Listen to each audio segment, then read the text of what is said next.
Bueno, entonces habíamos quedado de terminar el ejercicio en la parte del hamiltoniano, ¿cierto? Esa es la parte que nos falta de ese punto. Después nos quedarían los otros dos punticos sobre causalidad y sobre los osciladores de Lorentz. Los podemos hacer en el transcurso de la semana, no sé si mañana, pero en el transcurso de la semana se los puedo hacer para que ustedes vean cómo se trabajan y entonces tengan esa parte para el taller. ¿Listo? Em,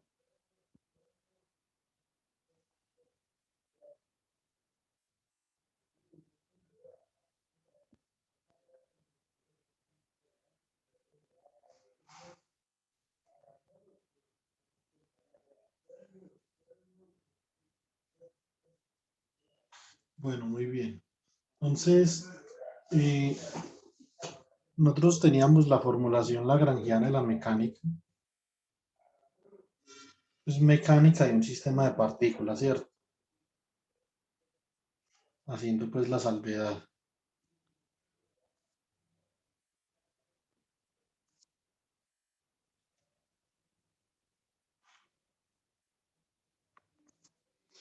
Y nosotros habíamos comenzado con la formulación lagrangiana,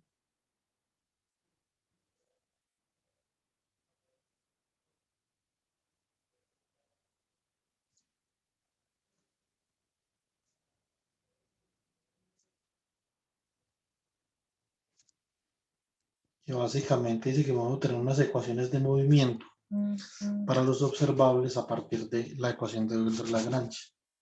La deriva con respecto al tiempo de la deriva parcial del lagrangiano con respecto a Q sub J punto menos la derivada parcial del lagrangiano con respecto a Q sub J igual a cero, ¿cierto? Esto para todo J desde 1 hasta 3n grados de libertad, ¿cierto? Entonces tenemos un grado, tenemos 3 grados de libertad por partícula, entonces tenemos 3 grados, 3n grados de libertad en total para n partículas. La formulación hamiltoniana es una formulación alternativa. Bueno, antes quisiera decir una cosa de esto. De acá obtenemos n ecuaciones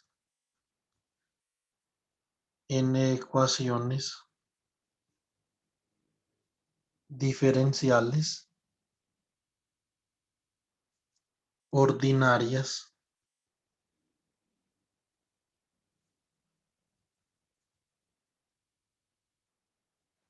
de orden 2, ¿cierto? Así entonces nosotros hablamos de la formulación hamiltoniana.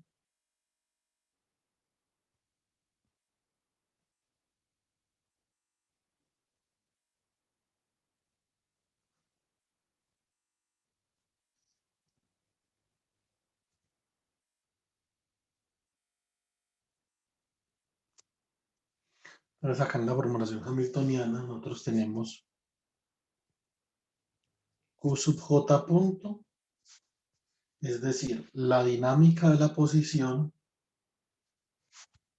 es la derivada del hamiltoniano que va a depender de la posición y del momento. Esto como I. Con respecto a P sub J. Esa es la dinámica de la posición y esto es igual a una operación que nosotros vamos a obtener y vamos a llamar el bracket de Poisson.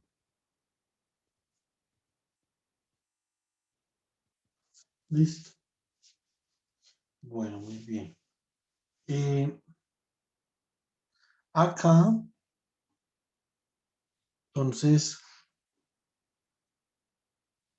también podemos obtener la dinámica para el momento como menos la derivada de la función de Hamilton que depende de QI y de PI con respecto a QI y esto es igual a menos el bracket de Poisson entre PJ y H. Vamos a ver. ¿A qué nos referimos más específicamente con el bracket de Poisson? Listo. Listo, muy bien. Entonces, estos son n ecuaciones con n variables de segundo orden para la formulación lagrangiana, pero para la formulación hamiltoniana,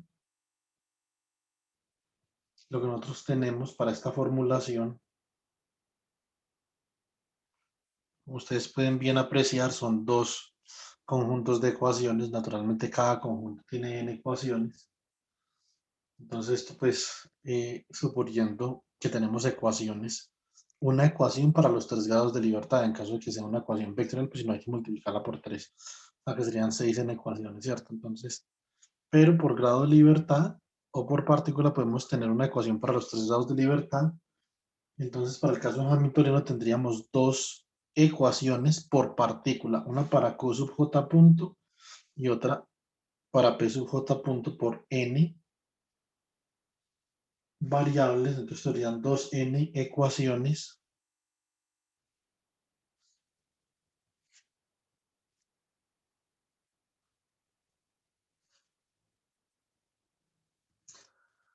de segundo orden con 2n variables, con 2n o 6n si consideramos los 3 grados de libertad por partícula variables. Estas variables de mi sistema mecánico forman lo que yo conozco como, lo que conocemos como el espacio fácil.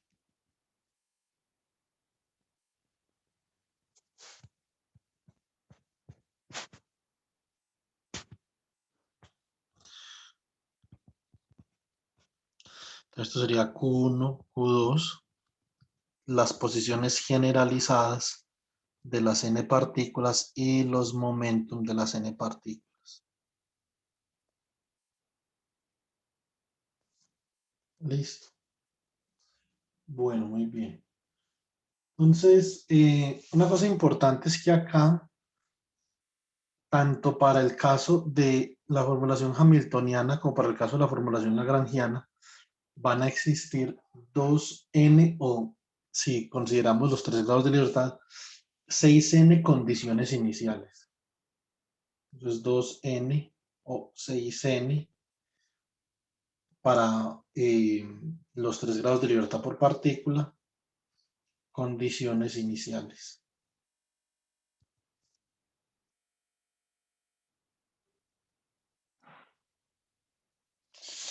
Digamos que uno puede tratar de evitar toda la,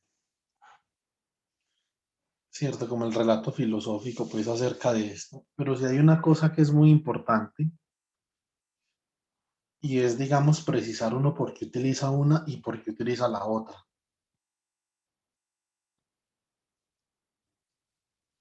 La formulación hamiltoniana es muy útil porque la dinámica, de acá la dinámica del sistema físico se puede obtener de manera relativamente directa, ¿cierto?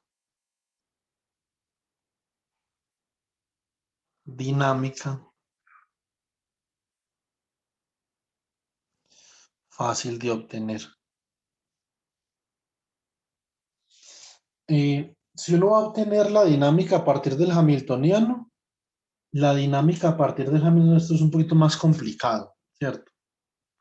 No es tan directa como obtener la dinámica a partir de lagrangiano, a pesar de que la formulación newtoniana,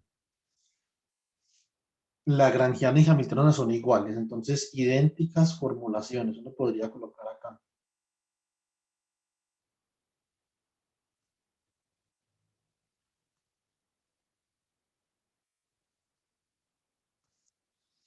Idénticas formulaciones.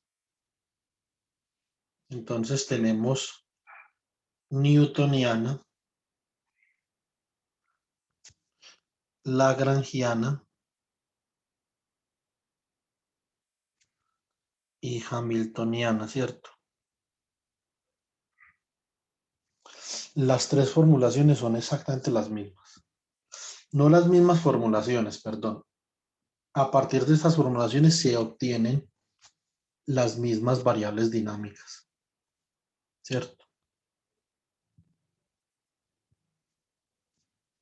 newtoniana, lagrangiana y hamiltoniana. Ahora, ¿por qué?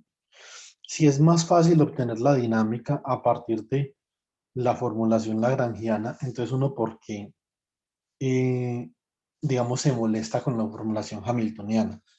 La razón para esto, y esto es importante, mucho, muy importante, y en eso ustedes llevan ventaja porque cuando ustedes vean mecánica cuántica, ya habrán visto mecánica clásica y entonces ya van a saber la formulación hamiltoniana, a no ser de que, bueno, de todas formas ustedes en este momento ya les estoy explicando la formulación hamiltoniana, pero en el caso pues de que la hubieran visto solamente en la 2, ustedes me imagino que ven mecánica cuántica después de mecánica clásica 2 y es más fácil, digamos que eh, es más fácil mm, comprender la mecánica cuántica, es más fácil comprender la mecánica cuántica cuando uno entiende bien la formulación hamiltoniana. Entonces, la formulación hamiltoniana es importante porque tiene una interpretación física muy clara. El hamiltoniano no es otra cosa, como vimos ayer, que la suma de la energía cinética, que típicamente depende del momentum, y la energía potencial, que depende de la posición. Esto es muy claro, esto es completamente claro. El lagrangiano, realmente la interpretación física del lagrangiano es bastante poco clara. Por lo tanto, cuando uno va a migrar a mecánica cuántica, uno de hecho no sabe qué es lo que es el lagrangiano en mecánica cuántica porque su observabilidad, digamos que es muy cuestionable. Yo lo podría colocar en esos términos, pero podrían haber unos términos más precisos, sino que en este momento no se me ocurren, pues. En este momento no se me ocurren, digamos, eh, mejores términos, pero sí muy bien que el lagrangiano podría ser no una cantidad observable. Uno dice, no, lo que pasa es que el hamiltoniano, el lagrangiano, es la energía cinética menos la potencial. Pero ¿qué es la energía cinética menos la potencial? Esto es muy poco claro. Entonces, por lo tanto, uno no puede migrar a la mecánica cuántica con tanta facilidad. L igual a T menos U, como si puede migrar a la mecánica cuántica T más U, ¿cierto? Entonces, en la mecánica cuántica, como ustedes verán, nosotros utilizamos continuamente la palabra hamiltoniano, ¿cierto? Además, que el teorema de Nether y las simetrías en el teorema de Nether están asociadas a cantidades conservadas, ¿cierto? Cantidades conservadas que una de ellas está representada por el hamiltoniano, que es la energía total, ¿cierto? La otra momento angular y momento lineal. Entonces es muy importante nosotros poder construir, digamos, un relato verosímil con respecto a la función de energía o a la función de Hamilton, ¿cierto? Entonces, además de esto, otras áreas del conocimiento, como por ejemplo la mecánica estadística,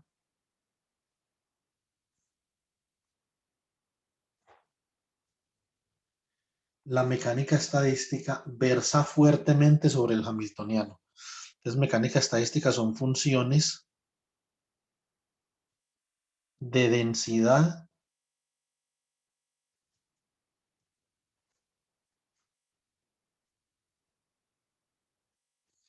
en el espacio-fase. Son funciones de densidad en el espacio-fase. Eh, mm,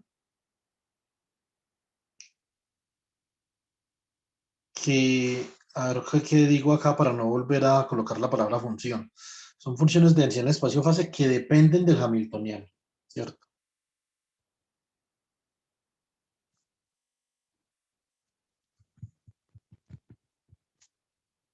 Entonces, la mecánica estadística se construye a partir de funciones de densidad que reciben el hamiltoniano y entregan un observable macroscópico. Entonces, acá nosotros definimos microestado. Un microestado es un punto en el espacio de fase. ¿Y cómo definimos nosotros el espacio de fase? El espacio de fase lo acabamos de definir como una coordenada en un espacio de 6n dimensiones, o sea, en R6n, ¿cierto? Una coordenada que depende de Q1. Estos son acá tres variables, Q1, Q1, y Q1, bueno, Q1A, Q1B, Q1C, porque si fuera cartesiana, entonces sería Q1X, Q1Y, Q1Z, ¿cierto? Son tres variables, ¿cierto? Acá son tres variables, acá tenemos tres n variables, acá también son tres momentum, hasta tres momentum. Entonces son un espacio de 6n variables, al que nosotros llamamos el espacio de fase, y en ese espacio de fase, entonces, que es un espacio que tiene 6 ejes, lo pueden ver así. Entonces lo que tenemos es un microestado que corresponde a una coordenada, que es una coordenada Q sub J, P sub J, naturalmente acá están todas las posiciones y los momentos, porque esta es una coordenada que pertenece a R6n, ¿cierto? Esto es un microestado, ¿cierto? Entonces, con ese microestado nosotros podemos definir observables termodinámicos, por ejemplo, observables macroscópicas, integrando sobre todos los posibles microestados del sistema, ¿cierto? Entonces podemos, por ejemplo, definir una función ahí, z, por ejemplo, que sea la integral sobre d3q1 hasta d3qn, d3p1 hasta d3pn, de e a la menos beta por la función de Hamilton. Y esta cantidad de acá me va a dar a mí la energía interna, por ejemplo, de un gas, con la que yo puedo calcular la ley del gas ideal, puedo calcular la temperatura, puedo calcular la presión, puedo calcular la entropía, ¿cierto? Entonces, y esto es lo que nosotros hacemos en mecánica estadística. Les voy a dar una definición más sucinta de la mecánica estadística para que la tengan ahí guardadita. La energía, por ejemplo, la podemos calcular una vez nosotros hemos hecho este procedimiento, la podemos calcular como menos la derivada del logaritmo natural de esa función z con respecto a beta. En mecánica estadística esa función z tiene un nombre muy particular. En mecánica estadística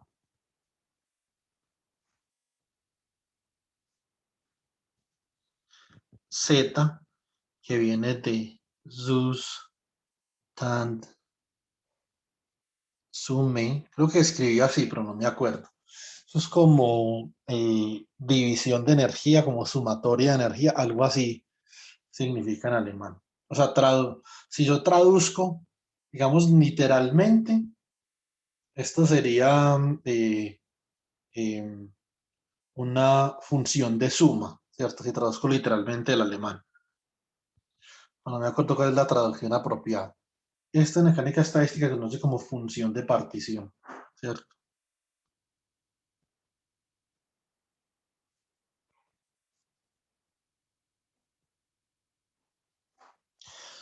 Y por ejemplo, si yo tengo muchas partículas, supongamos que yo tengo un gas en tres dimensiones, ¿cierto? Y este gas en tres dimensiones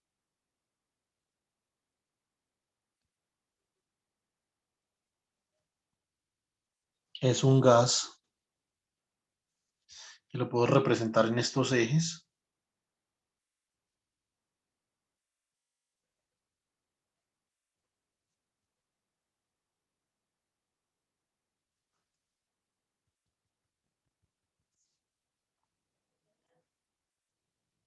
Listo.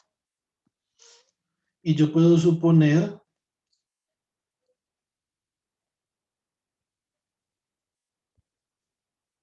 que cada una de las partículas, bueno, tiene una posición. Por ejemplo, digamos que esta partícula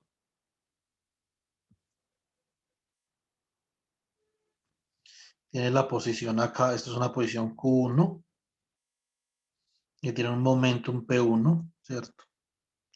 Por acá puede haber otra partícula con una posición Q2 y un momentum P2. Naturalmente esto es en 6n dimensiones, pues cuando yo considero el conjunto de las partículas, ¿cierto? No una ni dos, sino el conjunto. Entonces yo lo que estoy haciendo no es que estoy graficando X, Y, Z genéricamente, sino que estoy graficando un punto que me diga, un solo punto, que me diga en uno solo, dónde está la partícula 1 y qué momentum tiene. ¿Dónde está la 2? ¿Qué momentum tiene? ¿Dónde está la 3? ¿Qué momentum tiene? ¿Cierto? Esto simplemente es una gráfica de la ubicación de las partículas dentro de un gas, ¿cierto? Solamente eso. No es el espacio fase, pues para que no vayan a confundir las dos cosas. Y resulta que yo puedo considerar que estas partículas se encuentran en un potencial armónico. Cada una de ellas está en un potencial armónico. Entonces, por lo tanto, la energía por partícula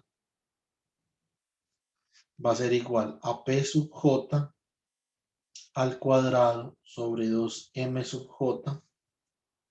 La energía cinética y la energía potencial va a ser más 1/2 de M sub J por omega al cuadrado, suponiendo que la frecuencia de cada potencial armónico es la misma, por Q sub J al cuadrado, ¿cierto? Entonces, este cálculo de hecho está en el Goldstein, por ahí en algún capítulo, pero está muy poco específico. Y este es un cálculo muy importante para que sea tan poco específico. Entonces, si nosotros tenemos que hacer la energía por partícula, entonces nuestra función de Hamilton para el conjunto de coordenadas Q y P simplemente va a ser la suma sobre J. Voy a asumir que todas las partículas son idénticas.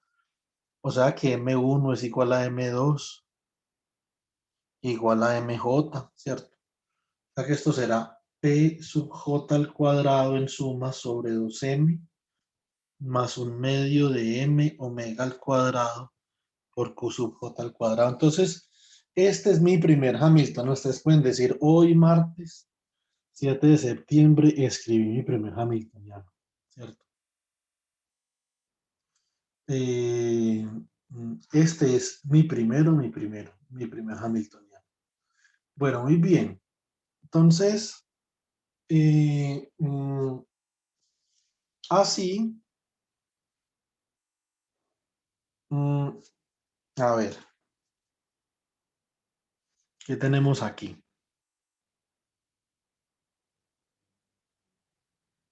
¿Qué vamos a hacer con ese Hamiltoniano? Entonces, con este Hamiltoniano que sería la suma de la energía cinética de acá, entonces esta sería la energía T sub J, energía cinética correspondiente a la partícula J, y esta sería la energía potencial U sub J, ¿cierto? Entonces ahora yo lo voy a reemplazar en esta expresión para la función de partición. Entonces ahora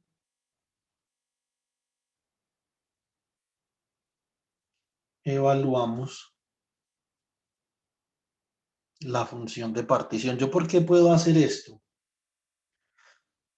Yo puedo hacer esto porque yo tengo una interpretación completamente clara, súper clara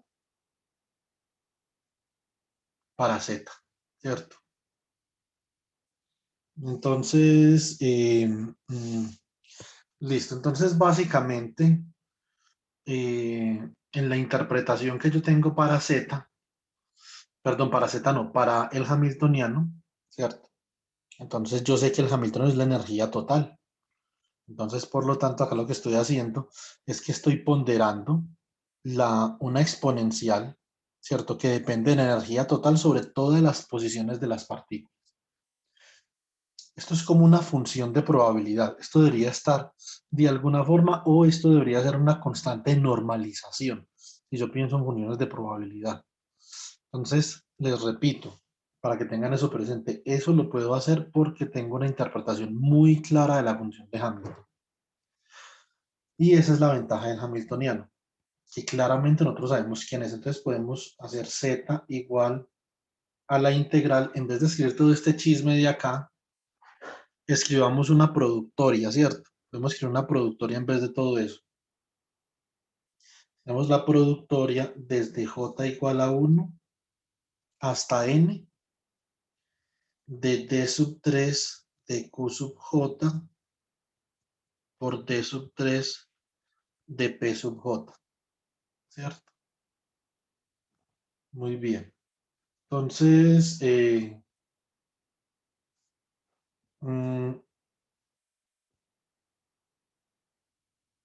listo. Entonces, y esto acá por e a la menos beta por la función de Hamilton que depende de un conjunto de coordenadas q y p.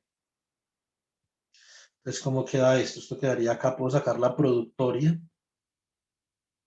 Esto queda la productoria desde j igual a 1 hasta n de la integral sobre d3. Bueno, esto es una mala idea si ustedes, digamos que no tienen mucha maestría haciendo esto. Hagamos esto más despacio. No pueden sacar la productoria de la integral. La pueden sacar por una razón, pero todavía no les he dicho la razón, entonces dejémosla ahí. Desde j igual a 1 hasta n, de 3q sub j, de 3p sub j, por e a la menos beta h. Voy a escribir h. La suma sobre j de p sub j al cuadrado sobre 2m más un medio de m omega cuadrado q sub j al cuadrado.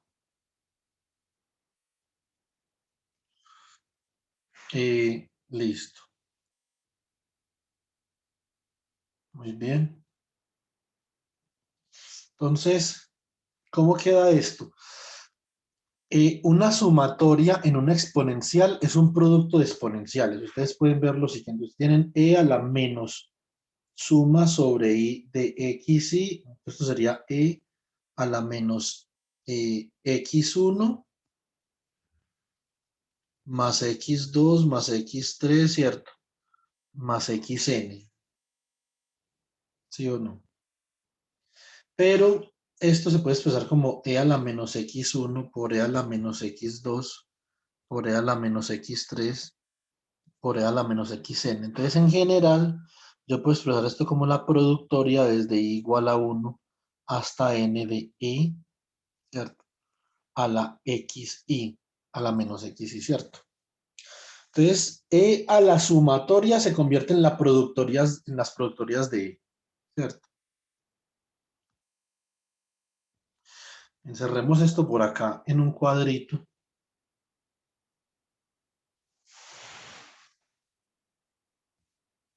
para que no vaya a quedar, digamos, muy supervisajoso ahí en las notas de clase. Listo. Bueno, muy bien. Entonces, esta integral puede quedar de la siguiente forma. Esto es la integral sobre la productoria desde j igual a 1 hasta n de d3q sub j, d3p sub j, por la productoria, ¿cierto? Desde k igual a 1 hasta n de e a la menos beta p sub k al cuadrado sobre 2m por e a la menos beta medios m omega cuadrado q sub k al cuadrado, ¿cierto? Entonces yo voy a hacer una flechita por acá para anunciar que voy a continuar con este cálculo por acá abajito.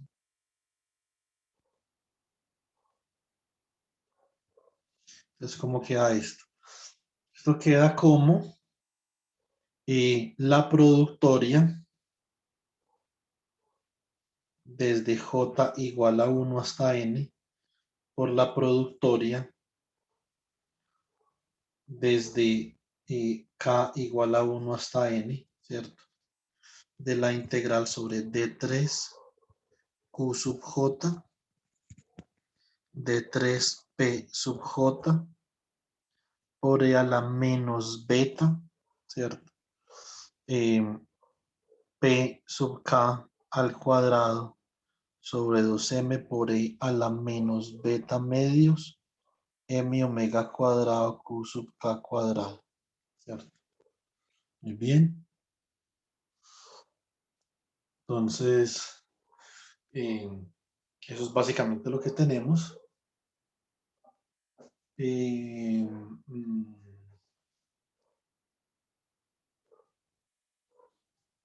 mm, listo. Segundo. Entonces, ¿qué sucedía acá? Pónganme mucho cuidado. Lo que sucedía acá es que si J no es igual a K, la integral de esto, cuando J no es igual a K, la integral de esto va a ser saco estas exponenciales de esa integral y me queda el volumen del espacio de fase, ¿cierto? Y si n es muy grande, esto es infinito y esto no puede ser infinito. Entonces yo tengo que garantizar para poder yo integrar con respecto a P sub K y con respecto a Q sub K, que K sea igual a J, ¿cierto? Entonces esto lo multiplico acá por un delta de KJ y me queda una sola productoria. Me queda la productoria desde J igual a 1 hasta N de la integral sobre D3 Q sub J de 3P sub J por E a la menos beta P sub J al cuadrado sobre 2M por E a la menos beta M omega cuadrado Q sub J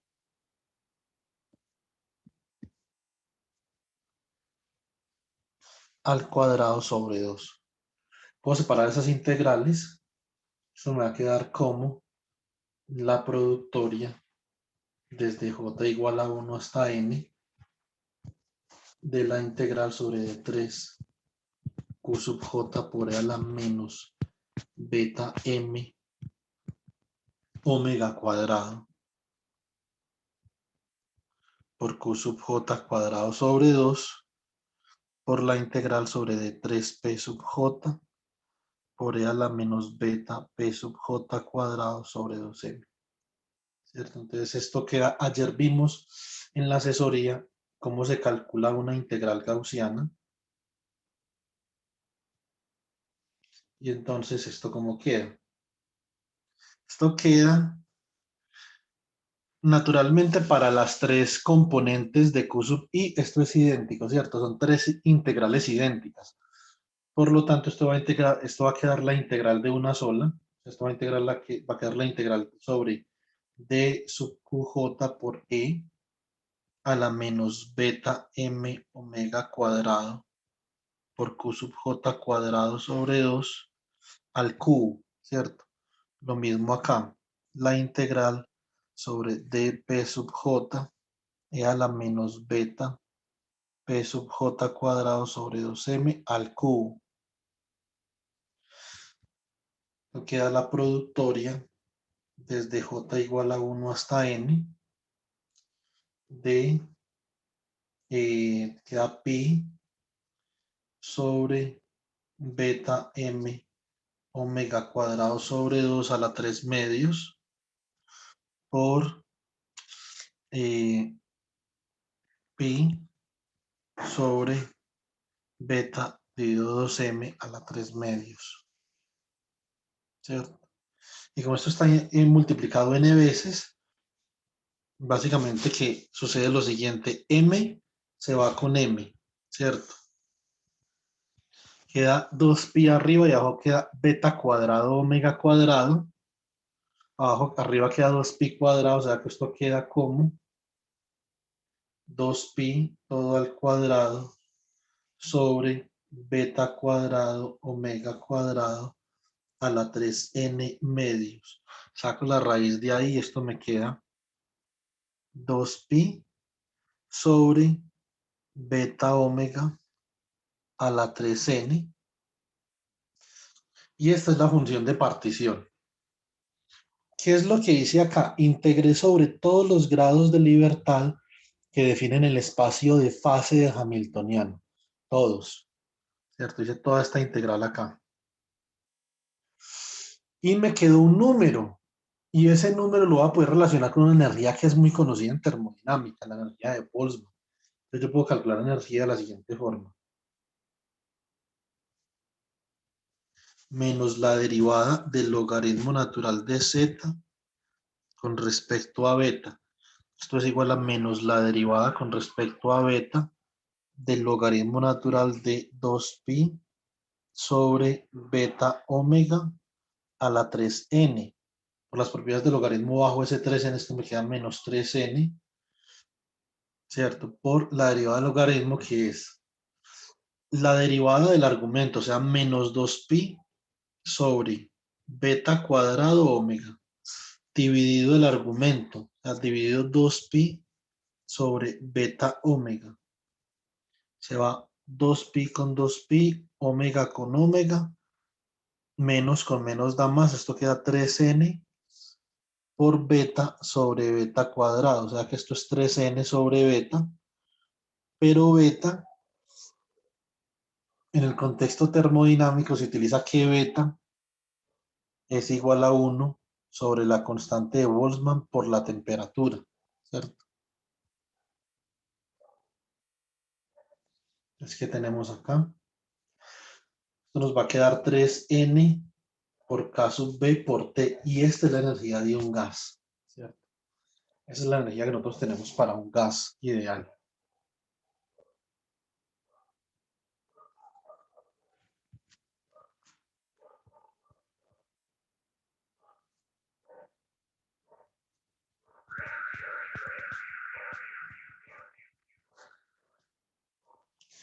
Entonces, nosotros acá, nosotros acá ya hemos, eh,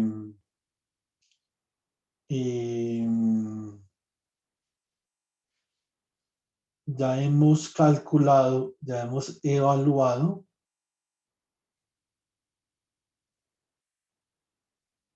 un segundo.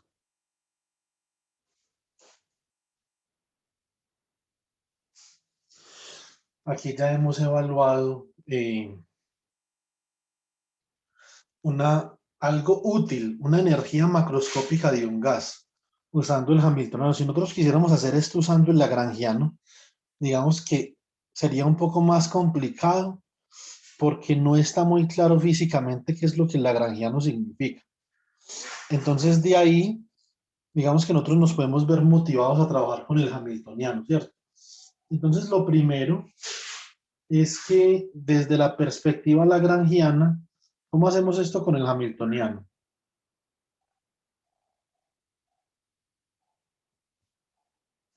Desde la perspectiva lagrangiana,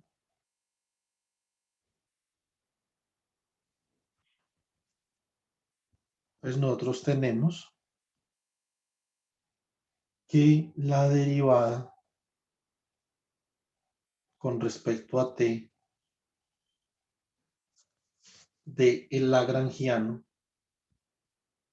con respecto a q sub j punto menos la derivada parcial del lagrangiano con respecto a q sub j es igual a 0, ¿cierto?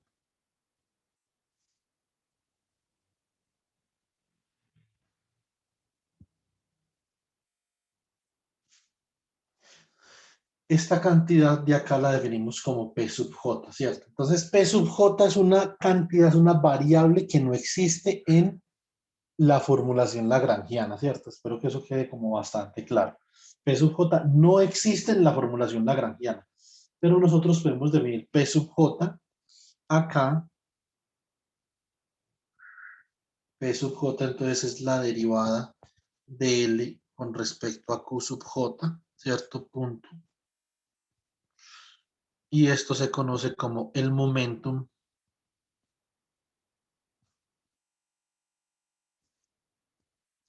canónico conjugado.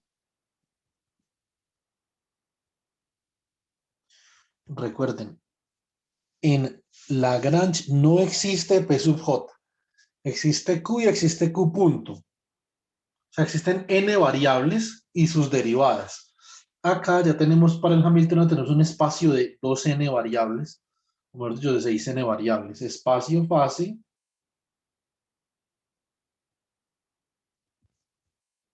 considera Q sub j y P sub j, que pertenece a un espacio R6n. ¿Sí o no? Bueno, muy bien. Entonces,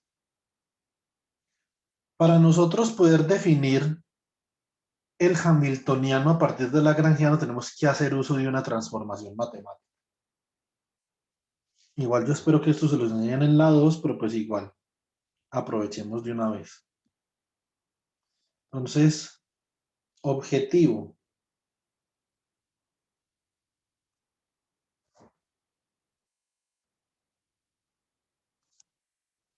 Obtener la función de Hamilton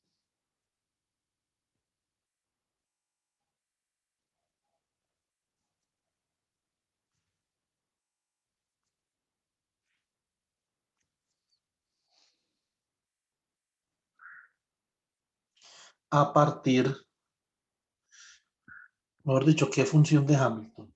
Obtener h de q, p a partir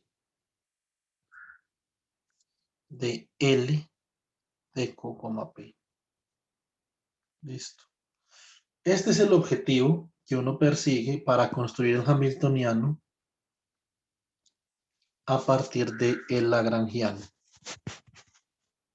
Listo. ¿Cómo hacemos eso? Entonces hacemos algo que se llama la transformación de Legendre.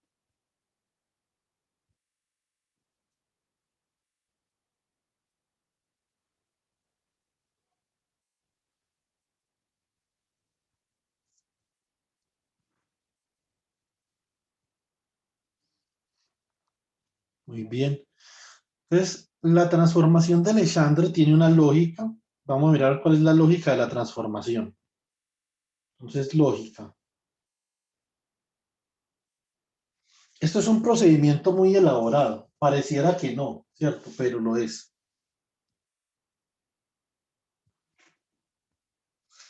A partir de una función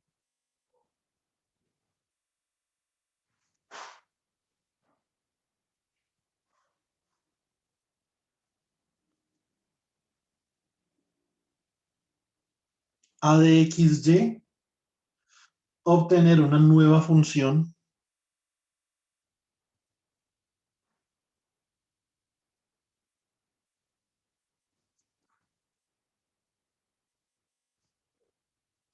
b de xz, tal que z, entonces es una función de xy naturalmente, ¿cierto? Y y es una función de x y z. Sería que hay una relación que se establece en esa transformación, ¿cierto? Entonces, ahora a de xy y b de xz guardan una relación, tal que usted puede recuperarla una a partir de la otra. Se puede obtener A partir de B y puede obtener a B a partir de A. Es decir, hay una transformación y también se define una transformación inversa, ¿cierto?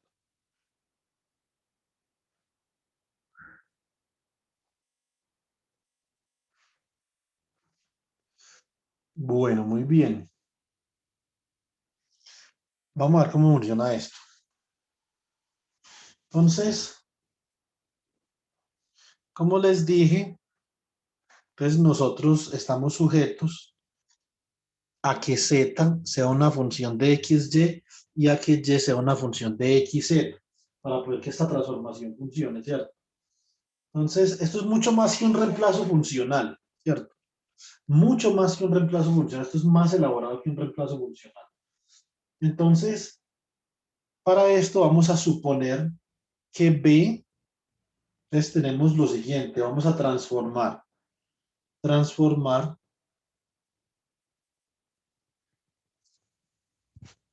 A de XY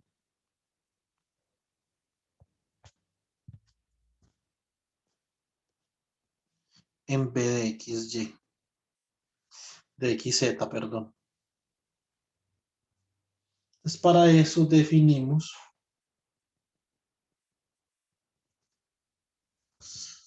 una función B que en general va a depender de X, Y y Z. Y decimos que esto es igual a lo siguiente. Va a ser igual a YZ menos A de XY, ¿cierto? Entonces observemos que aunque en el lado derecho aparece Y, en últimas, según la definición que nosotros vamos a hacer, nosotros vamos a observar que B no va a depender de Y, no que va a depender es de Z, pero Z en sí va a ser una función de X y Y. Listo, entonces,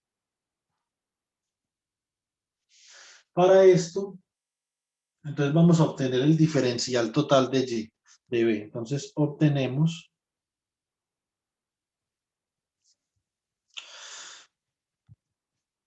el diferencial total de B de X, Y, Z. Es diferencial total de B de X, Y, Z. Entonces es igual a ¿quién? Entonces sería igual a Y diferencial de Z más Z diferencial de Y menos la derivada de A de XY con respecto a X por diferencial de X menos la derivada de A de XY con respecto a Y por diferencial de Y, ¿cierto? Entonces acá simplemente digo que esto es menos de A de XY con respecto a X por diferencial de X más Z menos la derivada de A de XY con respecto a Y por diferencial de Y más Y por diferencial de Z, ¿cierto? Naturalmente, para que B no sea una función de Y, Z tiene que ser igual a la derivada de A con respecto a Y, ¿cierto? Por lo tanto, Z es una función de XY. Entonces, si esto es igual a 0, entonces B de XY será B de X, B de XYZ, simplemente es una función de XZ, ¿cierto? Así que nosotros podemos ver acá, solamente su diferencial total solamente depende de los diferenciales de X y de Z, no diferencial de Y. Por lo tanto, no es una función de Y. ¿Cierto? Entonces, acá hacemos lo siguiente.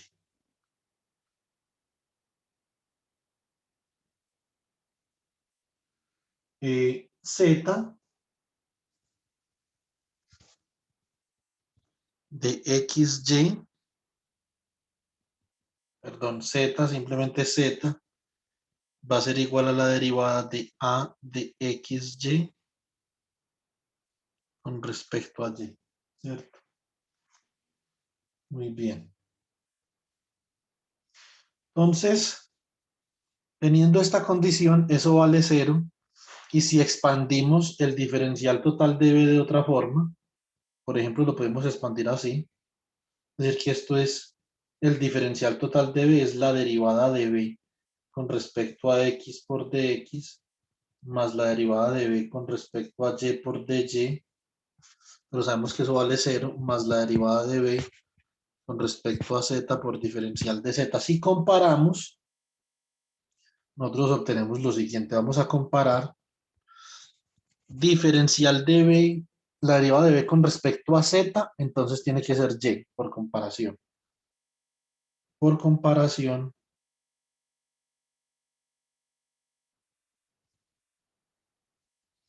es que tenemos nosotros. Si nosotros comparamos acá, entonces obtenemos que la derivada de B con respecto a Z es igual a Y, ¿cierto? Y naturalmente, entonces, como B no es una función de Y, esto implica que y forzosamente tiene que ser una función de xy, ¿sí o no? Entonces eso es lo primero. Y por comparación también,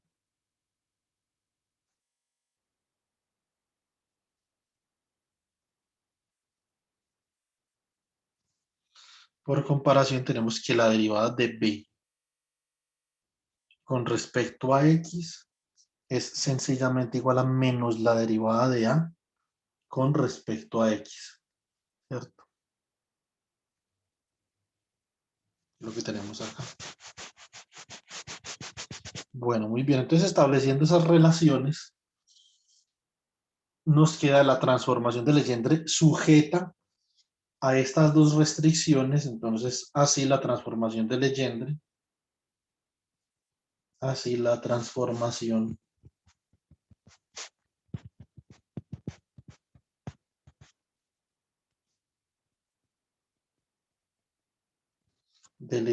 queda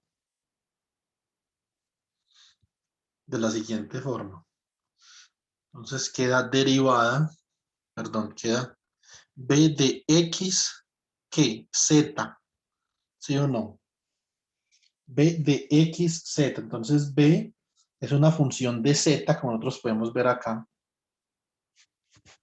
y una función de x a su vez. Perdón, esto acá es z, disculpe.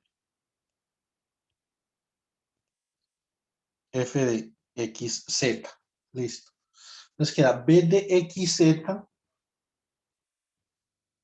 queda igual a y, z menos a de x, y. Donde y es una función de x y z. O sea que realmente hay una relación entre las variables a partir de la función f. Y tenemos también que z es igual a una función de x, y. Listo. Entonces, esto es la transformación de Legendre. Podemos hacer un ejemplo, ¿cierto? Vamos a hacer un ejemplito para colocar esto en contexto. ¿Listo?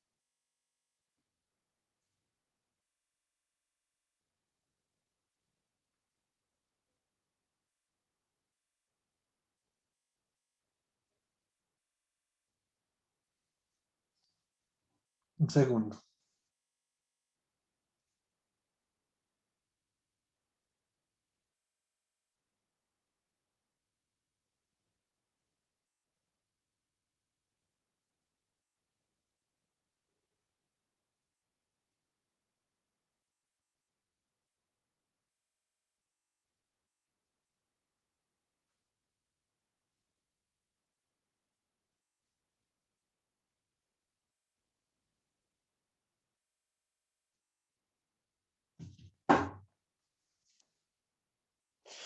Bueno, muy bien. Entonces vamos a hacer un ejemplo de transformación de Legendre.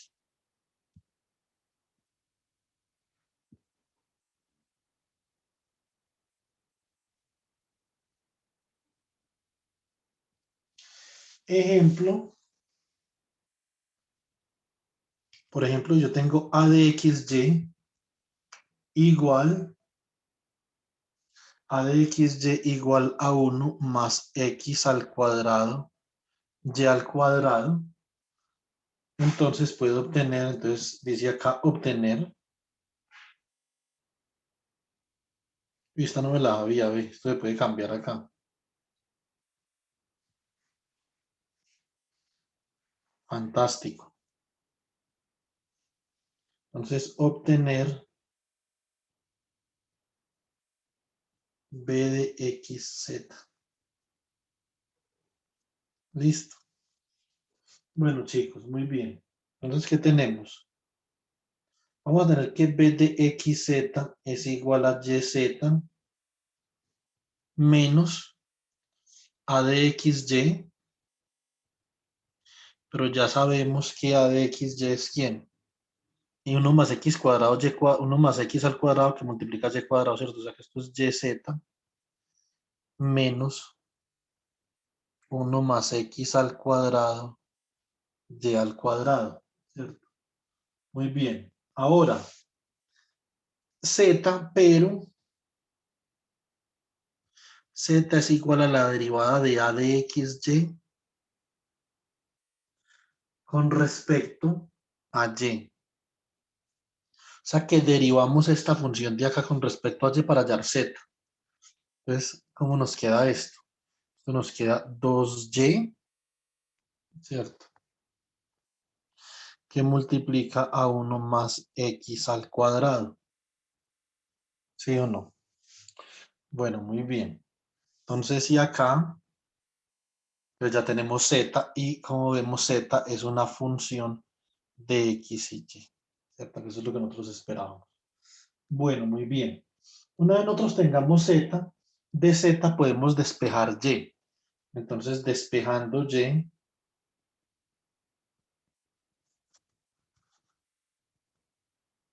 obtenemos que Y es igual a Z sobre 2 que multiplica a 1 más X al cuadrado.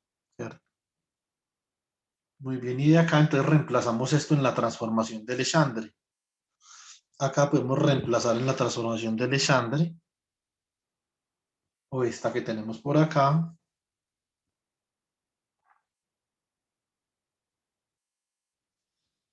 Entonces, así,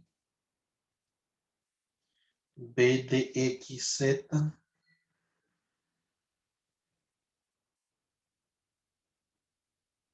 se puede escribir, pues tenemos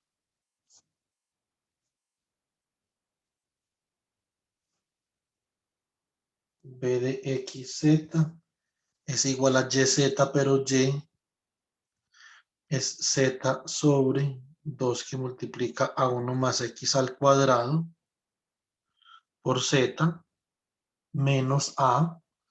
¿Pero quién es A? A es 1 más X cuadrado por Y cuadrado, pero Y cuadrado es Z cuadrado sobre 4, 1 más X cuadrado al cuadrado, ¿cierto? Esto queda como Z cuadrado sobre 2 por 1 más X cuadrado. Este de acá se va a hacer un cuadrado de acá, esto queda menos Z cuadrado sobre 4 por 1 más X cuadrado. Y esto nos queda como Z cuadrado sobre 4 por 1 más X al cuadrado. Entonces así nosotros obtenemos a B de X, Z. Y como hemos de esperar, esto es una función de X y Z. Entonces acá hemos aplicado la transformada de Legendre. Voy a hacer un pequeño repasito para la compañera que volvió a entrar. Bueno, entonces vamos a ver desde acá. Acá ahorita, con esta función de partición, simplemente estaba haciendo un ejemplo de por qué es importante el hamiltoniano, por ejemplo, en mecánica estadística. Pero esto era más como una motivación, ¿cierto? Para nosotros demostrar que con la función de partición usando el hamiltoniano podíamos obtener la energía de un gas ideal, ¿cierto? Pero particularmente, o sea, para el problema que tenemos entre manos, esto es irrelevante por el momento, pero después es bueno motivar la situación, ¿sí o no? Listo. Mm,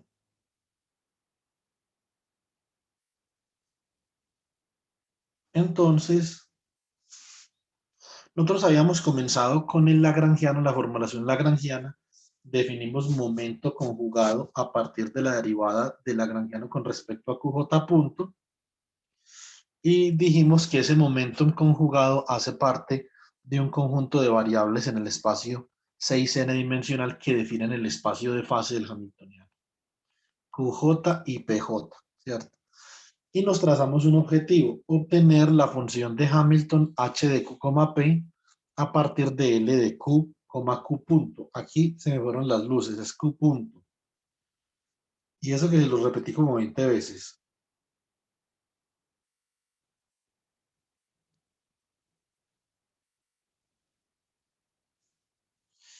Entonces, en la repetición, les dije que el lagrangiano solo depende de Q y de Q punto, no depende del momento, Q y Q punto. Para nosotros poder cumplir con ese objetivo, entonces planteamos la transformación de Legendre.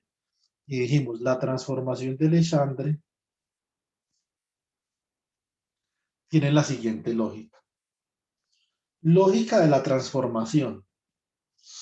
La lógica de la transformación que es que a partir de una función a de xy obtener una función nueva, una nueva función b de xz, tal que z naturalmente tenga que ser una función de xy y y tenga que ser una función de xz. Es decir, que las variables están interrelacionadas en la transformación de Legendre. Eso es muy importante para obtener mi Hamiltoniano a partir de lagrangiano. Entonces, básicamente lo que nosotros hacemos es transformar a de x a de xy a b de xz, ¿cierto? Definiendo como transformación b de xyz igual a yz menos a de xy.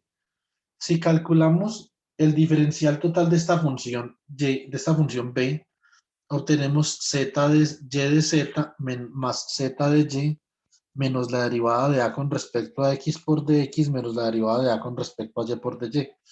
Factorizamos acá lo que sea como una de x a de y a de z y por dy nos queda z menos la derivada de a con respecto a y. Si hacemos este término que es de acá a 0, eso implica que b solo depende de x y de z porque ya no dependería del diferencial de y, ¿cierto? Por lo tanto, acá obtenemos una condición necesaria para poder que b sea una función que dependa, o más bien una función que sea independiente de y. Necesitamos que z, la variable z,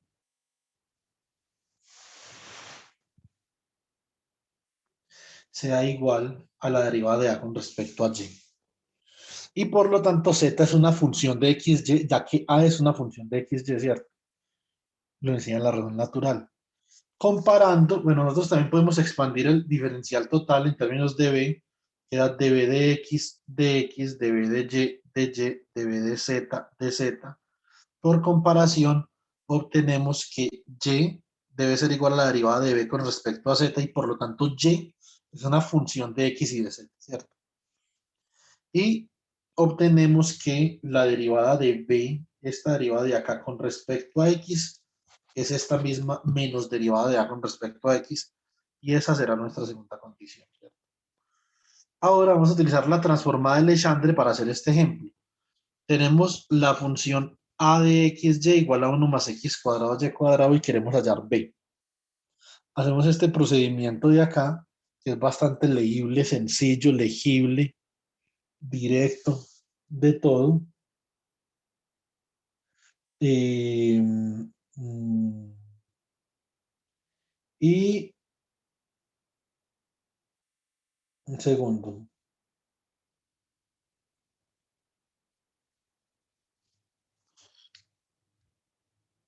Entonces, Guaira, usted que no estuvo durante un ratico, yo creo que lo puede seguir sin ningún problema ahora. Listo.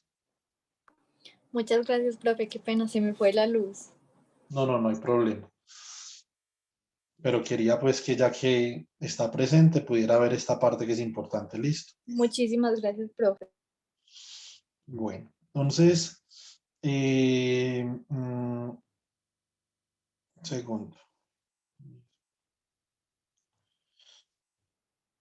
Bueno, entonces acá, una vez ya podemos saber que podemos determinar a B a partir de A, una forma de uno decir esto es que la información sobre B está almacenada en A, o la información sobre A está almacenada en B.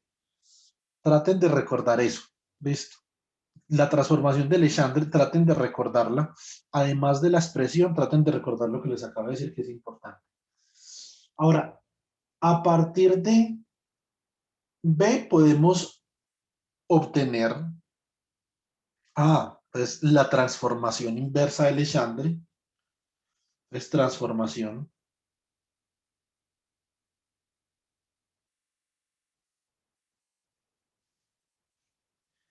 inversa de Legendre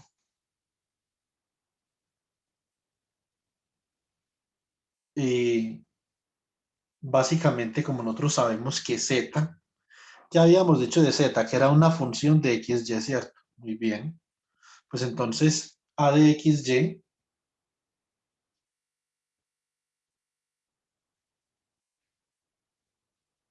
la puedo obtener como b de xz, pero haciendo a z, ¿quién? Haciendo a z una función de xy. Listo. ¿Qué función de xy sería z? Entonces, ¿quién es b? B, como lo acabamos de obtener ahorita, es z cuadrado sobre 4 que multiplica a 1 más x al cuadrado, ¿cierto? Y acá reemplazamos a z por, ¿cuánto nos dio z ahorita originalmente?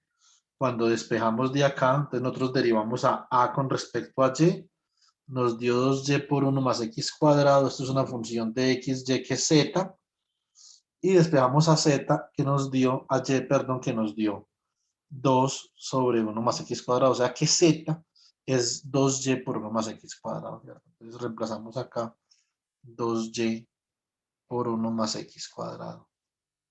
Y esto nos da 2 por 1 más x cuadrado por y todo al cuadrado sobre 4 por 1 más x cuadrado. Esto nos da 4, 1 más x cuadrado al cuadrado, y al cuadrado sobre 4, 1 más x cuadrado. Se va este con este con este, y recuperamos a de xy. Listo. Entonces nos queda esto por y al cuadrado. Este es un ejemplito de la transformación de Legendre, como nosotros podemos utilizar la transformación de Legendre para ir de una función a otra, cambiando de variable, ¿cierto? Entonces ahora, así vamos a definir la función de Hamilton. Listo.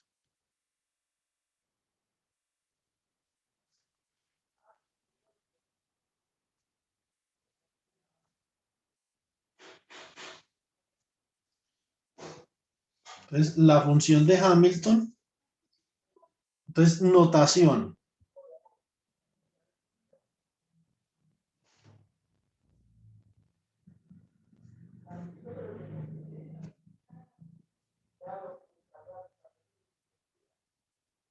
Un segundo, chicos.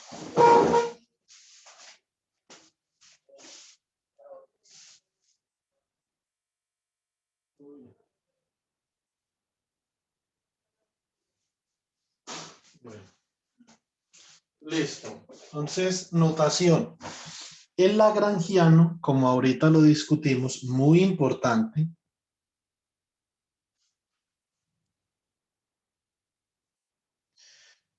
Me perdí el blanquito o no hay blanquito. No hay.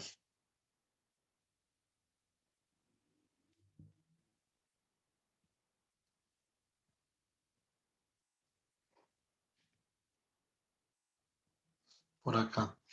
El lagrangiano, entonces es una función de Q1, Q2,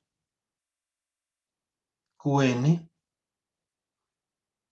Q1 punto, Q2 punto, Qn punto, y abreviadamente nosotros lo escribimos como L de Q, Q punto. ¿Cierto? Entonces la notación que utilizamos para el lagrangiano. Entonces, naturalmente, esto en general puede y dependerá del tiempo, ¿cierto? Pero puede que no explícitamente. Sería como L de Q, Q punto, T. Bueno, muy bien. Ahora, entonces, nosotros estamos buscando una transformación de la forma. Entonces, se busca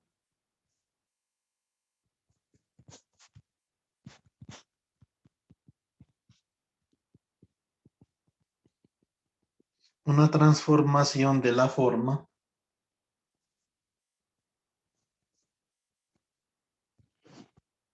L de Q, Q punto, T, a H, que es la función de Hamilton de Q, P, T, ¿cierto?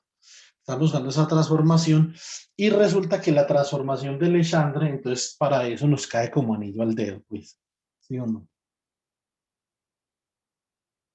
Bueno, muy bien.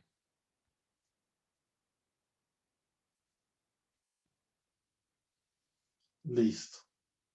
Entonces, esta es la función de Hamilton de acá.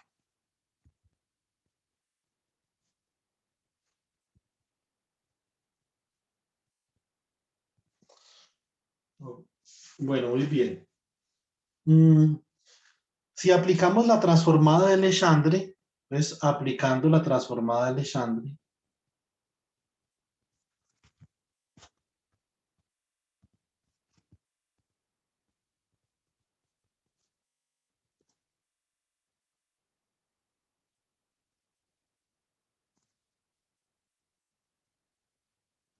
pues ¿qué vamos a obtener?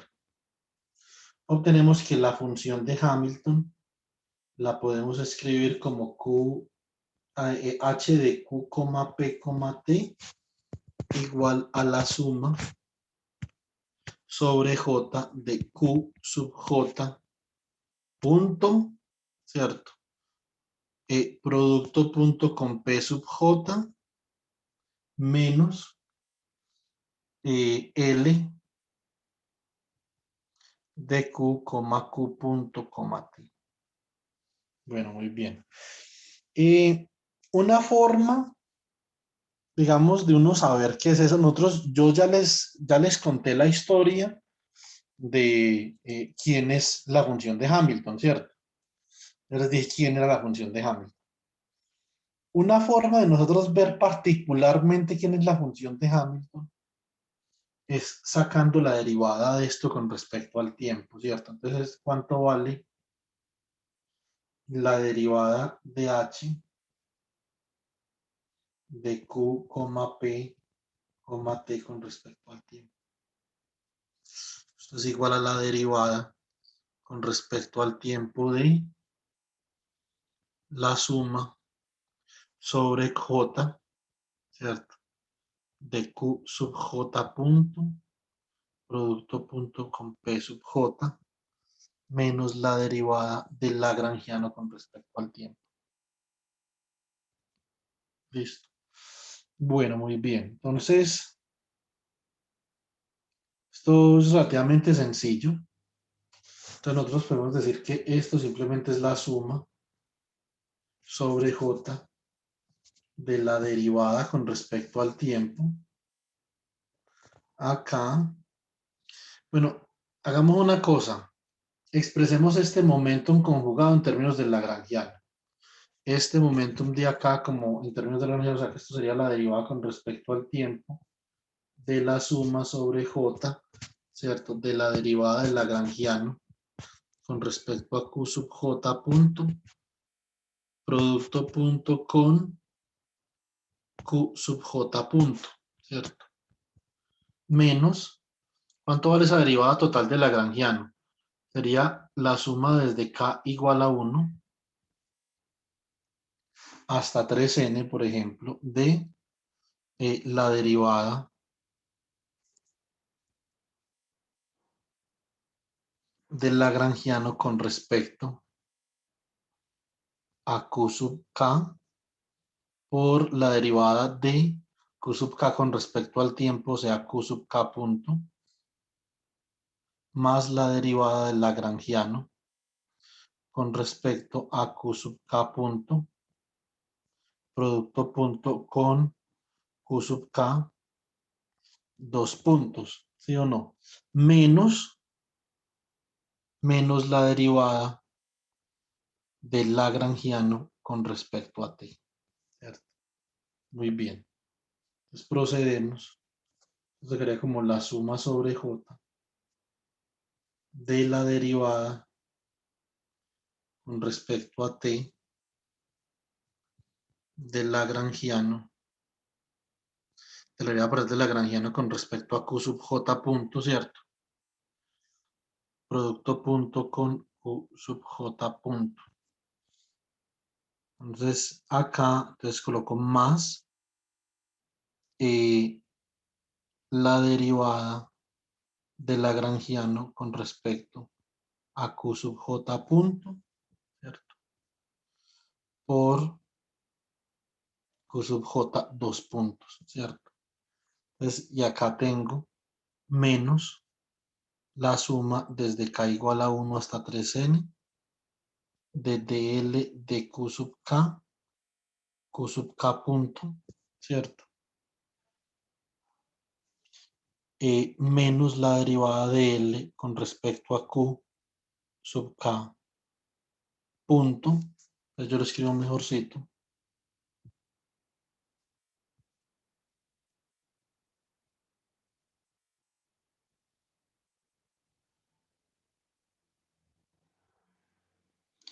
Por Q sub K dos puntos. ¿Sí o no? Acá nosotros podemos ver claramente que como los índices de la suma son simplemente unos índices mudos, esto por las ecuaciones de Euler-Lagrange, esto es la derivada del lagrangiano con respecto a Q sub J, ¿cierto? Y por lo tanto, este término de acá se me va a cancelar con este término de acá. Y este término de acá se me cancela con este término de acá. Entonces queda menos la derivada del lagrangiano con respecto al tiempo.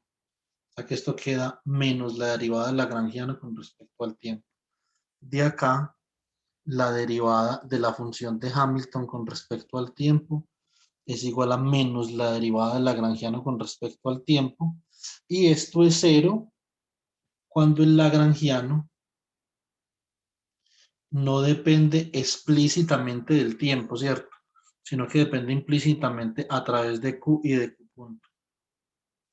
Eso significa que acá estamos ante una ley de conservación, ¿cierto?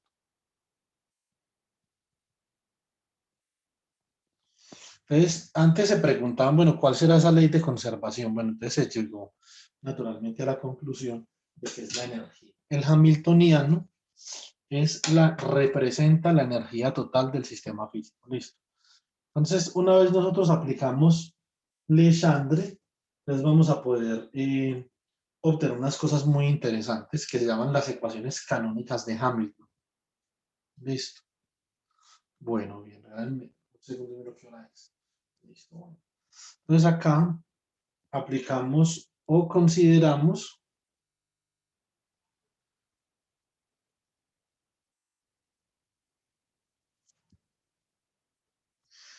h igual a una función de Q punto, de P y de T. Simplemente comencemos con esto y venimos a ver qué pasa. Listo. Entonces, si obtenemos el diferencial total, entonces el diferencial total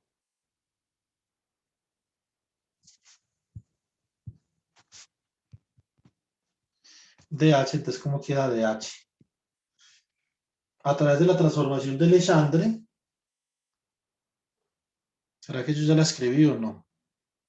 Se ve acá. Entonces, a través de esta transformación de Legendre, nosotros no vamos a utilizar esa sumatoria, vamos a utilizar simplemente la notación de Einstein, ¿cierto? Entonces, en la notación de Einstein, esto quedaría como, P sub J, ¿cierto?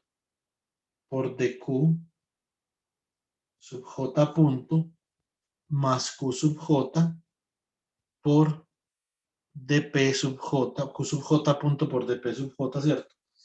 Menos la derivada del lagrangiano con respecto a Q sub J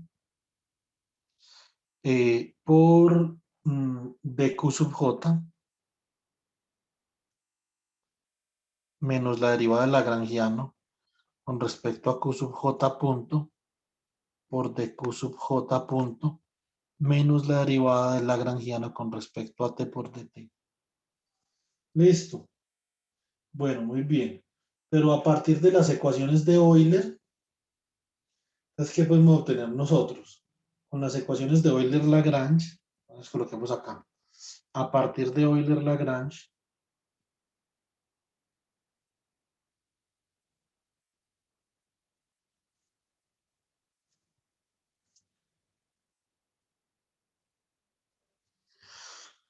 Entonces teníamos que el momento conjugado P sub J era igual a la derivada del lagrangiano con respecto a Q sub J punto.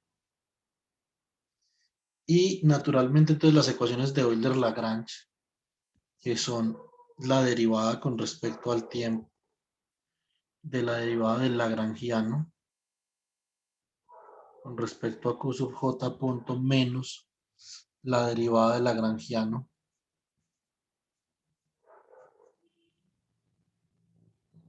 con respecto a Q sub J igual a 0. Esto acá es P sub J. Por lo tanto, de acá nosotros obtenemos que P sub J punto es igual a la derivada del lagrangiano con respecto a Q sub J. ¿Sí o no? Entonces, con este razonamiento, volvemos aquí al diferencial total y hacemos lo siguiente. Esta derivada del lagrangiano con respecto a Q sub J no es otra cosa que P sub J punto. ¿Sí o no? Muy bien. Y la derivada del lagrangiano con respecto a Q sub J punto no es otra cosa que P sub J, ¿cierto? Pues bueno, entonces, ¿cómo queda esto? Esto queda P sub J por dQ sub J punto más Q sub J punto de P sub J menos P sub J punto de Q sub J menos P sub J por dQ sub J punto menos la derivada de L con respecto a T por dt, ¿cierto? O sea que se va este de acá, se va con este de acá, ¿cierto?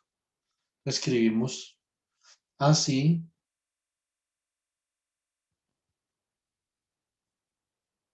El diferencial total queda de la siguiente forma. Entonces, diferencial de H nos va a quedar como Q sub J punto por dP sub J, ¿cierto?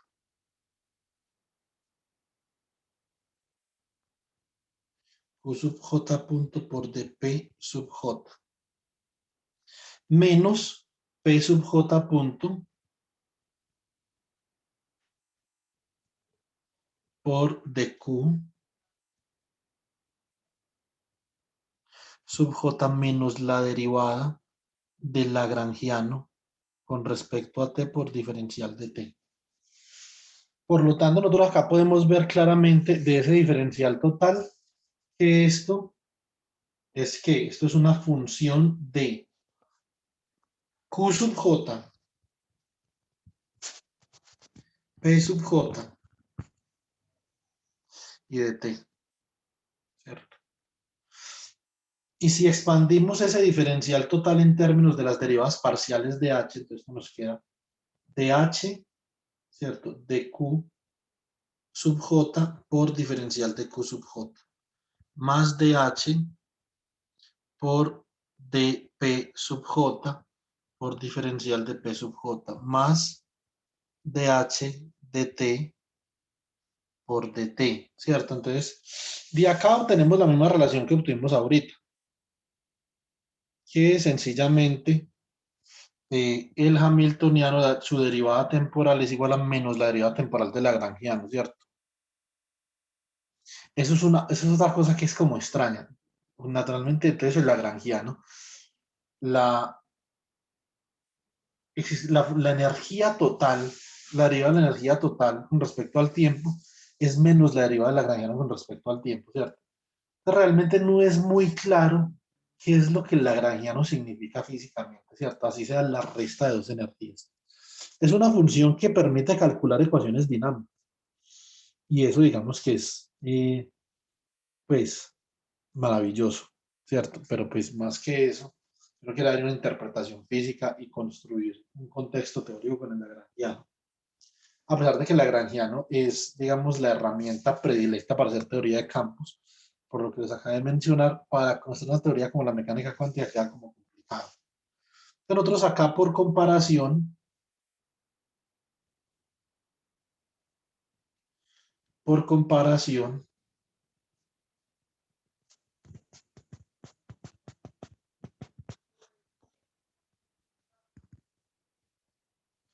obtenemos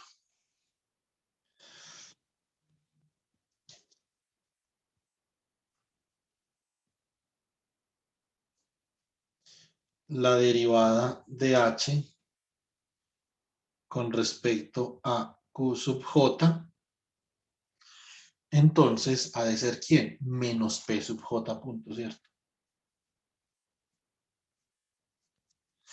Y la derivada de h con respecto a p sub j, entonces ha de ser q sub j punto. Así es que nosotros obtenemos la dinámica de las cosas. Y acá podemos tener la segunda ley de Newton, la tercera ley de Newton, las leyes de Kepler, todo lo que ustedes quieran, ¿cierto?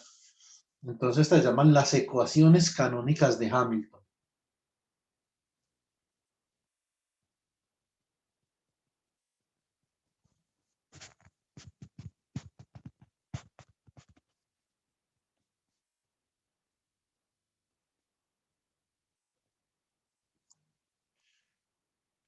Q sub j punto, o sea, la dinámica de Q sub j la puedo obtener a partir de la función de Hamilton.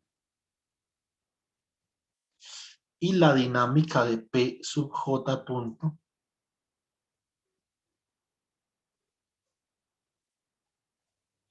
entonces es igual a menos la derivada del hamiltoniano con respecto a Q sub j. ¿Cierto? Muy bien. Estas son las ecuaciones canónicas de Hamilton, ¿cierto? Entonces, y también se puede obtener la transformación inversa de Legendre, digamos, utilizando el método que vimos ahorita. Dame un segundo, yo pienso una cosa. A ver.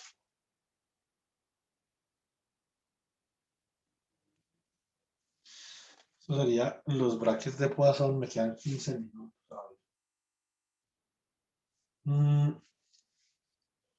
Bueno, así como y era igual a una función de xz y z era igual a una función de xy en la transformación de Legendre, entonces nosotros de la transformación de Legendre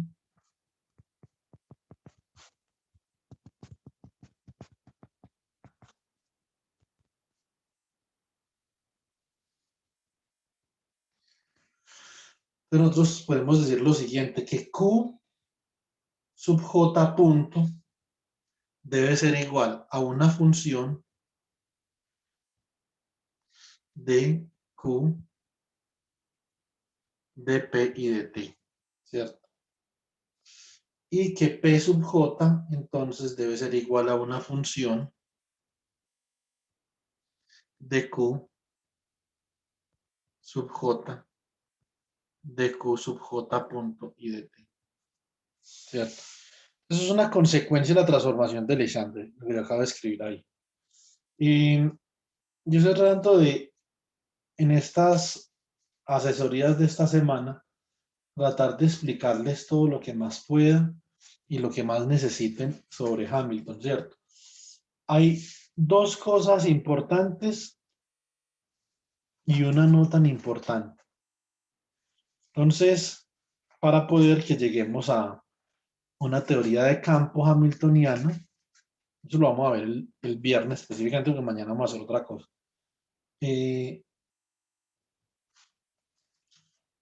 Pero para terminar el ejercicio de ayer, ¿cierto? Entonces el ejercicio de ayer lo podemos terminar mañana en la asesoría de las 5, porque ahorita no alcanzamos a ver lo que necesito, que son los brackets de Poisson, ¿cierto? Entonces, ¿cómo el hamiltoniano me permite hallar la dinámica de cosas en el espacio-fase?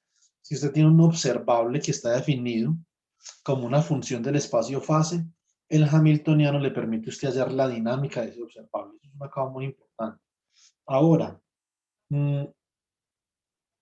para nosotros poder solucionar las ecuaciones de movimiento, debemos de determinar una condición matricial. Esto no es muy relevante, pero no se demora casi, y ya que apenas nos quedan 13 minutos, entonces lo podemos hacer en este momento.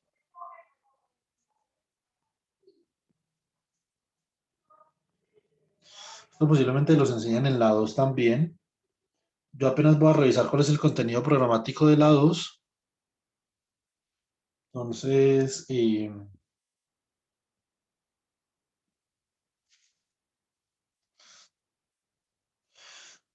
esto se llama la condición hessiana.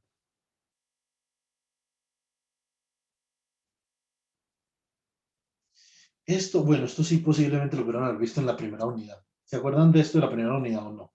Por casualidad.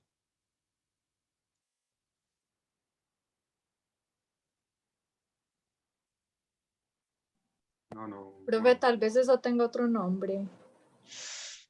No creo. Esperemos a ver si se acuerdan. Entonces, esto es una condición para poder hallar dinámica, que la matriz hessiana de Lagrangiano tiene que ser invertible. ¿Sí o no? Entonces uno dice, listo, entonces vamos a hallar la variación de la acción que depende de Q y de Q punto. Entonces sería la variación de la integral entre T0 y T1, por ejemplo, de el lagrangiano de Q, Q punto, T, ¿cierto? Por diferencial de T. Naturalmente, entonces nosotros expandimos esto como, entonces queda la integral entre T0 y T1 de la suma desde J igual a 1 hasta N de la derivada del lagrangiano con respecto a Q sub J por la variación de Q sub J en el cálculo variacional más la derivada parcial del lagrangiano con respecto a Q sub J punto por la variación de Q sub J punto, ¿cierto? Más la derivada del lagrangiano con respecto a T por la variación de T. Y como nosotros vamos a calcular esta variación en puntos, ¿cierto?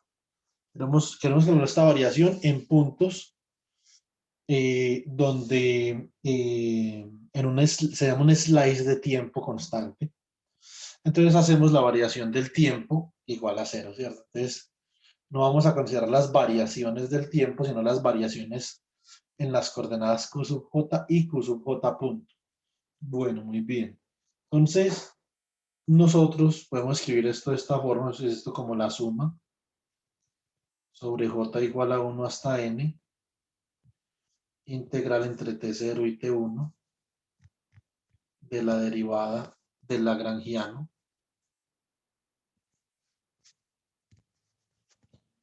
con respecto a Q sub J por la variación de Q sub J, ¿cierto? Por dt más la derivada del lagrangiano con respecto a Q sub J punto por la derivada con respecto al tiempo, por ejemplo, de la variación de Q sub J, ¿cierto? Entonces esto por dt. Vamos a colocar acá también una integral de T0 a T1 por si hay como una confusión. Entonces podemos utilizar integración por partes en el segundo término y esto nos queda la suma desde J igual a 1 hasta N de la integral entre T0 y T1 derivada del lagrangiano con respecto a Q sub J por la variación de Q sub J dt más U por B en la integración por otro, o sea que esto queda más la suma desde J igual a 1 hasta N de lo siguiente. Entonces esto quedaría como derivada del lagrangiano con respecto a Q sub J punto por la variación de Q sub J evaluado en los extremos. Pero por la condición de extremización del cálculo variacional es este de acá de 0. ¿Cierto? Menos la suma desde J igual a 1 hasta N, integral entre T0 y T1. Ahora entonces pasamos esta derivada a actuar sobre dl de QJ punto, o sea, como la derivada con respecto a T de dl de QJ punto, ¿cierto? Por la variación de QJ por dt, ¿cierto? Bueno, muy bien. Maravilloso, ¿cierto? Entonces, ¿cómo queda esto? Esto acá queda como la suma desde j igual a 1 hasta n,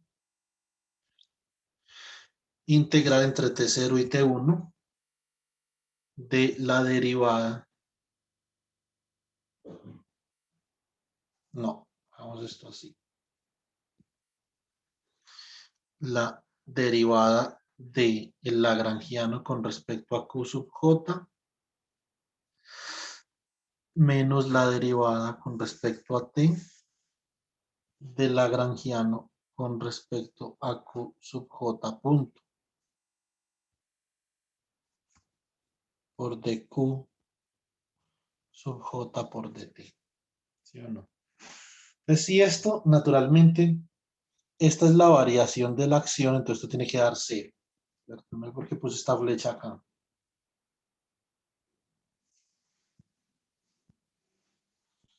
Entonces, si esto es 0, entonces esto implica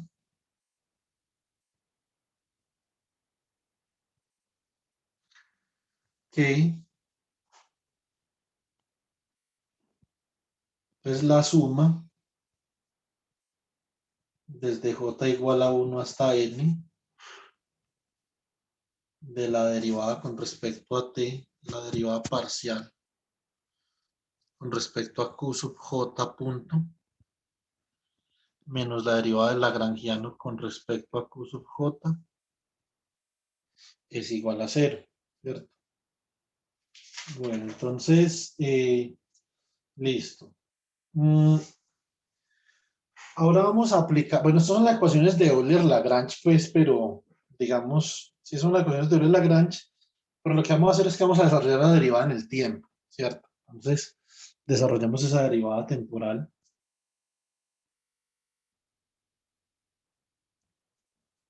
Entonces, nótese que la derivada de una función f con respecto al tiempo es igual a la derivada parcial de f con respecto al tiempo más la derivada, por ejemplo, de f, bueno, en el caso tal de que f pues dependa de q punto y de t, ¿cierto? Entonces de f con respecto a q, ¿cierto? Por la derivada de q con respecto a t más la derivada de f con respecto a q punto por la derivada de q punto con respecto a t, ¿cierto? Entonces así, esta vuelta acá nos quedaría como así.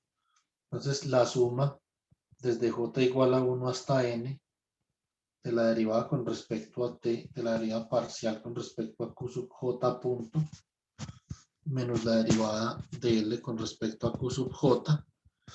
Entonces, ¿cómo quedaría esto? Bueno, muy bien. Entonces, esto quedaría como la segunda derivada, ¿cierto? De L con respecto a T y con respecto a Q sub J punto. Pero para lagrangianos que no dependen específicamente del tiempo, esto vale 0. Ahora que nos queda más la suma desde... A ver, yo pienso una cosa.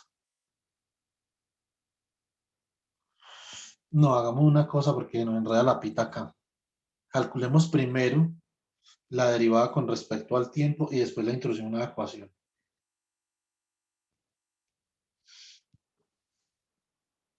Calculemos primero esta derivadita de acá. Entonces nos queda derivada con respecto a t de la derivada del lagrangiano con respecto a q sub j punto.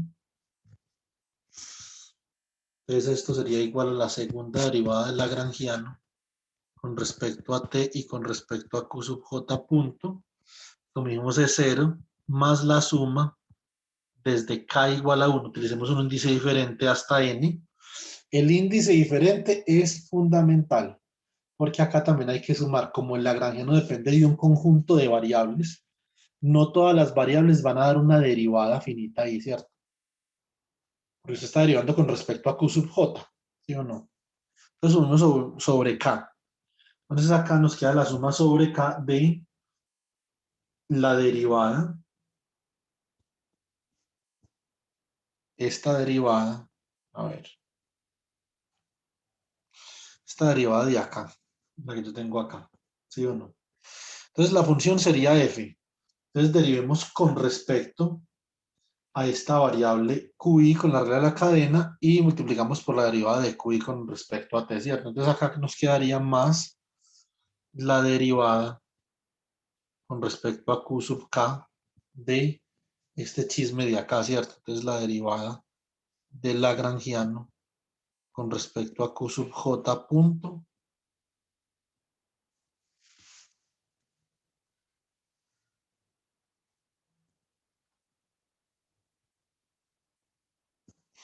por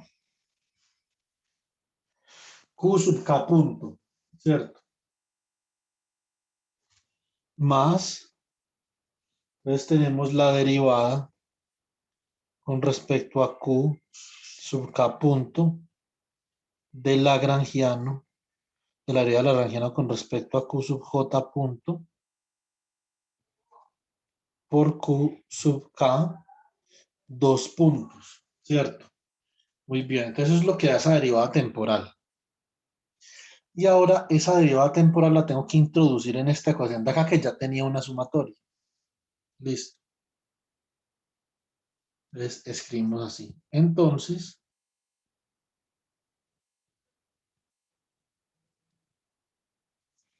la suma sobre j igual a 1 hasta n de la derivada con respecto al tiempo, de la derivada de la lagrangiana de q sub j punto menos la derivada del lagrangiano con respecto a q sub j. Entonces, me da, reemplazamos la derivada que acabamos de hallar ahí, es una sumatoria, o sea que es una doble suma sobre j igual a 1 hasta n y la suma sobre k igual a 1 hasta n de la derivada con respecto a q sub k de la derivada del lagrangiano con respecto a q sub j punto por q sub j punto, perdón, q sub k punto. Muy bien, más la segunda derivada del lagrangiano con respecto a q sub k punto y con respecto a q sub j punto por q sub k dos puntos menos la derivada del lagrangiano con respecto a q sub k por un delta de kj, ¿cierto? ¿Por qué por un delta? Ya les voy a explicar. Ven, yo apeñuzco esto más acá, ya les explico. Menos la derivada con respecto a q sub k por un delta de kj. Pero como acá yo solo tengo la sumatoria con respecto a j, ¿cierto? Y acá introduje este término en la doble sumatoria con respecto a j y con respecto a k. Entonces lo derivo con respecto a k y impongo que k tenga que ser igual a j, ¿cierto? Para que con una sumatoria se me vaya el delta y me quede la derivada con respecto a q sub j. Es básicamente lo que yo acabé de hacer ahí. Entonces de acá yo puedo escribir esto de esta forma. Me queda la suma sobre j igual a 1. Yo hubiera escrito esto ahorita, pero me olvidó.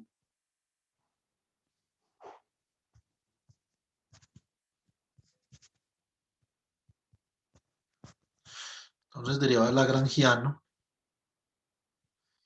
con respecto, bueno, coloquemos todo eso compacto ya.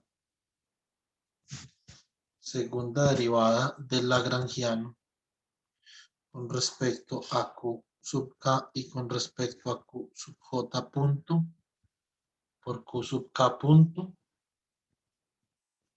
más la segunda derivada del lagrangiano con respecto a Q sub K punto y con respecto a Q sub J punto por Q sub K2 puntos menos la derivada del lagrangiano con respecto a Q sub K por delta sub KJ. Y esto tiene que ser igual a 0. ¿Cierto? Que de acá fue donde partimos, que eso era igual a 0. Bueno, muy bien. Entonces de acá, ¿qué podemos decir nosotros? Ya va a terminar, seguramente un segundo que ya acabo. Nosotros de acá podemos despejar. Sencillamente podemos despejar Q sub K 2 puntos, ¿cierto? Entonces despejamos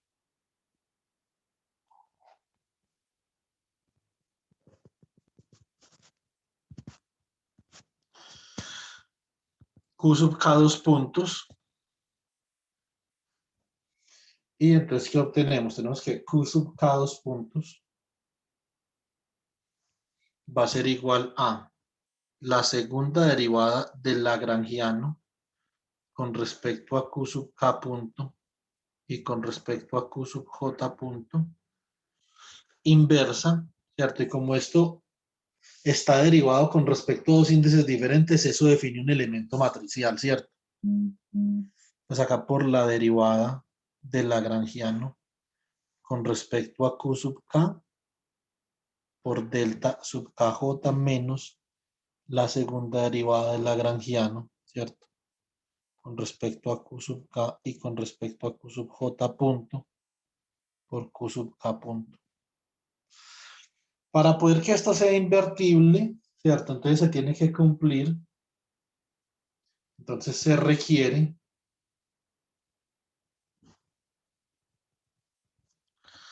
que la hessiana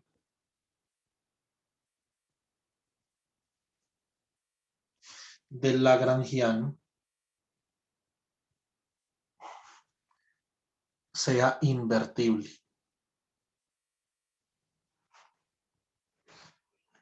Es una de las condiciones más importantes sobre lagrangiano. Esto viene a ser importante en el contexto de las ecuaciones de Hamilton, pero después, ¿cierto? Entonces yo quería hacerles, digamos, este comentario. Eso típicamente se enseña conjuntamente con el hamiltoniano. Entonces, como estamos haciendo el repaso del hamiltoniano, entonces pensé que esto era como una buena idea. Entonces tiene que decir que el determinante de la matriz segunda derivada del lagrangiano, ¿cierto?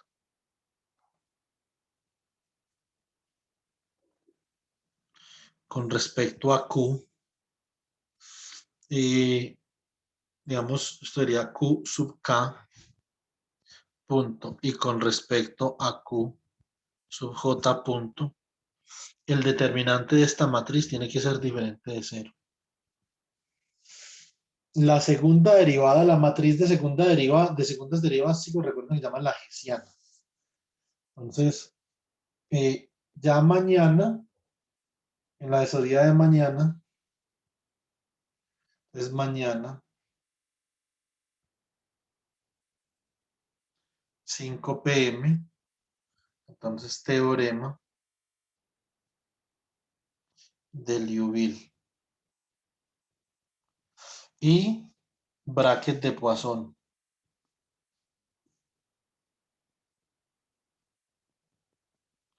Listo.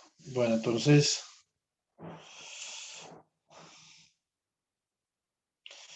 ya con esto los dejo, que tengo clase ahorita a las 7. Y ustedes me vieron que tienen otras cosas también. Entonces, se